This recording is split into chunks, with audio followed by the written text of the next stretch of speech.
தொலைக்காட்சி செய்திகளை பார்த்தாலும் சரி, தினசரிகளை படித்தாலும் சரி, ஒரே கொலை, கொள்ளை, ஆள் கடத்தல் செய்திகளாகத்தான் இருக்கின்றன. காலை தினசரியில் 4 கிரைம் நியூஸ், மாலை தினசரியில் 4 கிரைம் நியூஸ் என்று தமிழ்நாடே கிரைம் நியூஸ்களின் முகத்தில் தான் விழிக்கிறது. கிரைம் நியூஸ்களோடு தான் இரவு தூங்க செல்கிறது.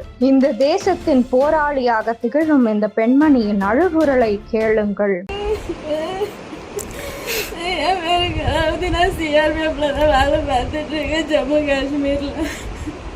என் ஊர் பொண்ணு பக்கத்தில் நாராயணபுரம் கிராமம். எங்கள் வீட்டில் நானு, எங்கள் அப்பா, எங்கள் அண்ணன், எங்கள் அம்மா 24ஆம் தேதி சாயங்காலம் 3:30 மணிக்கு மாடு மேய்க்க போகும்போது யாரும் போட்டு உடச்சி மொத்த நகை எடுத்துகிட்டு போயிட்டேன். என் கல்யாணத்துக்காக சேர்த்து வச்ச நகை 5:30 மணிக்கு ரிட்டர்ன் வந்து பார்க்கும்போது மொத்தம் போட்டு உடச்சிட்டு சாமான்லாம் எடுத்துகிட்டு போயிட்டாங்க நகை எல்லாத்தையும்.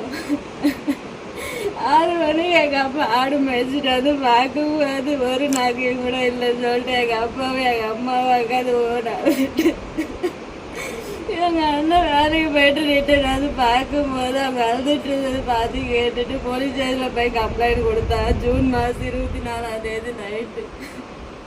மறுநாள் 25ஆம் தேதி சிஎம் பந்தோபஸ்து சொல்லிட்டு யாரும் வந்து எதுவும் பண்ணவே இல்லை. 12:30 மணிக்கு தான் ஃபிங்கர் பிரிண்ட்டுக்காரங்கெல்லாம் வந்து ஃபிங்கர் பிரிண்ட் எடுத்துட்டு போனாங்க. எஃப்ஐஆர் காப்பி கூட போடாமல் 28ஆம் தேதி தான் எஃப்ஐஆர் காப்பி போட்டு கொடுத்தாங்க. நான் எல்லா விதத்துலேயும் ட்ரை பண்ணி பார்த்துட்டேன். கேஸ் எந்த இடத்துல எதுவும் எடுக்க மாட்டேன்றாங்க. என் வீட்டில் யாருக்கும் எந்த இது பண்ண முடியாமல் நிற்கிறாங்க.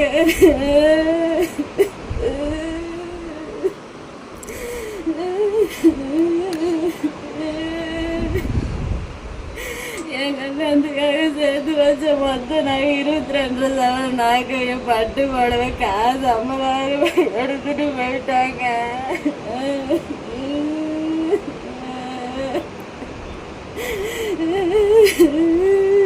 எல்லா விதத்துலையும் ட்ரை பண்ணி பார்த்துட்டு யார் எனக்கு ஹெல்ப் பண்ணுற மாதிரி இல்லையே. போச்சு எங்க நாங்க எல்லாமே போச்சு.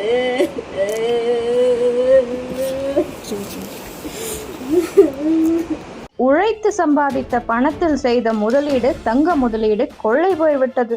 இந்த லட்சணத்தில் தமிழக முதலமைச்சர் ஸ்டாலினோ காலையில் ஒரு போன் கால், மாலையில் ஒரு போன் கால் என்று கால் செய்து அதை பின்னாடி நின்று அமைச்சர்கள் வீடியோ எடுக்க பொழுது கழிகிறது. ஒன்று, இந்த போன் கால் நாடகம் நடைபெறுகிறது, இல்லை என்றால் ஏதாவது ஒரு கூட்டத்தில் தனது ஆட்சியின் பெருமையை தானே மாய்ந்து மாய்ந்து பேசி புகழ்ந்து தீர்க்கிறார். கொலைகளும் ஆள் கடத்தல்களும் திருட்டுகளும் அவை பாட்டுக்கு நடக்கின்றன. இத்தனைக்கும் கனம் பொருந்திய ஸ்டாலினின் காவல்துறையை தன் பொறுப்பில் வைத்திருக்கிறார்.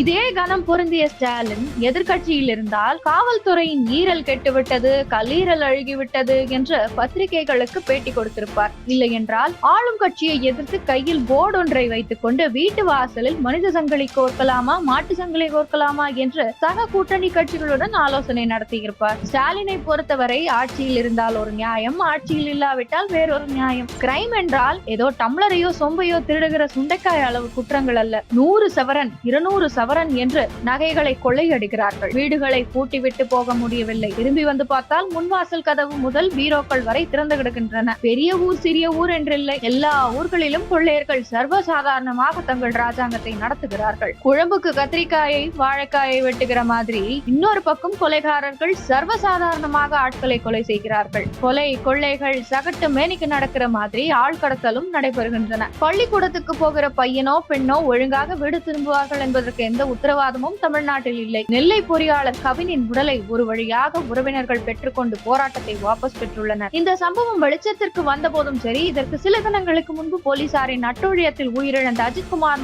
மரணத்தின் போதும் சரி, பொதுமக்கள் திமுக மீது வசை மாறி பொழிந்தனர். வக்கீல்கள் இந்த கொலைகாரர்களுக்காக வாதாட மாட்டோம் என்று கூறினர். அந்த அளவுக்கு பொதுமக்களின் கோபம் உள்ளது. ஆனால் ஸ்டாலினோ இந்த சம்பவத்தை பற்றி வாயே திறக்கவில்லை. எவன் குழந்தைகள் செத்தால் என்ன இறந்தால் என்ன, போன் கால் செய்துவிட்டால் எல்லாம் சரியாகிவிடும் என்று அவருக்கு யாரோ மந்திரித்து விட்டுள்ளனர். அவர் உடல் நலம் சரியில்லாமல் இருக்கும் போதும் ஓய்வெடுக்காமல் உழைப்பது போல ஒரு நாடகம். இவர் எந்த யுகத்தில் இருக்கிறார்? மக்களுக்கு ஒன்றும் தெரியாதா? உடல் நலம் நன்றாக இருக்கும் போது வெறும் போன் கால் செய்து காலத்தை உப்பேத்தி விட்டு ஆஸ்பத்திரியில் அட்மிட் ஆகிவிட்டு செயலாளர்களை அழைத்து ஷூட்டிங் நடத்தினால் அதை நம்ப இது 2006 முதல் 2011 அல்ல. இது ஸ்மார்ட் போன் யுகம். இவரை விட சிறப்பாக பொதுமக்கள் ரீல்ஸ் மற்றும் ஷார்ட்ஸில் இறங்கி வருகின்றனர், நடித்து வருகின்றனர். இவரது பிளாப் நடிப்பை பார்க்க சகிக்கவில்லை. திமுக ஆட்சியில் வரும் தலைப்பு செய்திகள் ஒரு சில. சிவகங்கையில் உயிரிழந்த நபர் தீவிரவாதியா? விசாரணை செய்யாமல் தாக்கியது ஏன்? உயர்நீதிமன்ற நீதிபதிகள் சரமாரி கேள்வி. இளம்பெண்ணுக்கு அறிவாள் விட்டு தள்ளாடும் 91 வயது முதியவர் வெறி செயல். 17 வயது சிறுவன் கொலைக்கு பழிக்கு பழி. ஜாமீனில் வந்தவர் தலையில் விழுந்த கல். தம்பி கொலைக்கு பழிக்கு பழி. அண்ணன் வெறி செயல். பிறந்த நாள் மதுபாட்டியில் தகராறு. பர்த்டே பாயை கொன்ற ஃப்ரெண்ட்ஸ். சென்னை விசிக பெண் கவுன்சிலர் வெட்டி கொலை. கணவனே வெட்டி கொன்றது ஏன்? நடு ரோட்டில் பயங்கரம். சென்னையில் பாஜக நிர்வாகியின் தம்பி கொலை.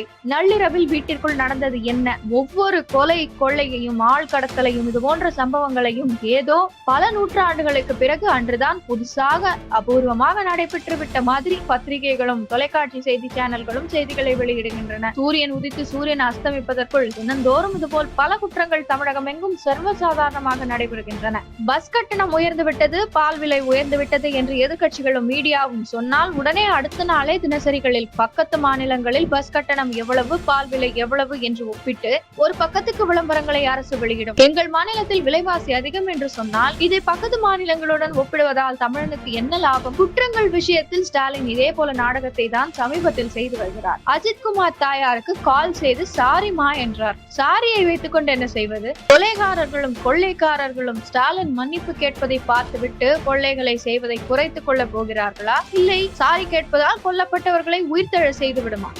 சவரனாக நகைகளை பறிகொடுத்து விட்டு நிற்கிறவனுக்கு இந்த புள்ளி விவரங்களால் என்ன லாபம்? காவல்துறை ஸ்டாலினின் கையில் இருக்கிறது. குற்றங்களே நடக்காத மாநிலமாக தமிழகத்தை மாற்றி காட்டுவேன் என்று சொன்னால் அதில் அர்த்தம் உண்டு. போன் கால் நாடகத்தை அரங்கேற்றினால் இங்கே குற்றங்கள் குறையுமா என்ன? அல்லது மக்கள் தான் அந்த மொக்க ஷூட்டிங்கை நம்ப போகிறார்களா? மறக்காமல் சேனலை சப்ஸ்கிரைப் செய்வதுடன் அனைவருடனும் பகிருங்கள். நன்றி, வணக்கம், ஜெய் ஹிந்த்.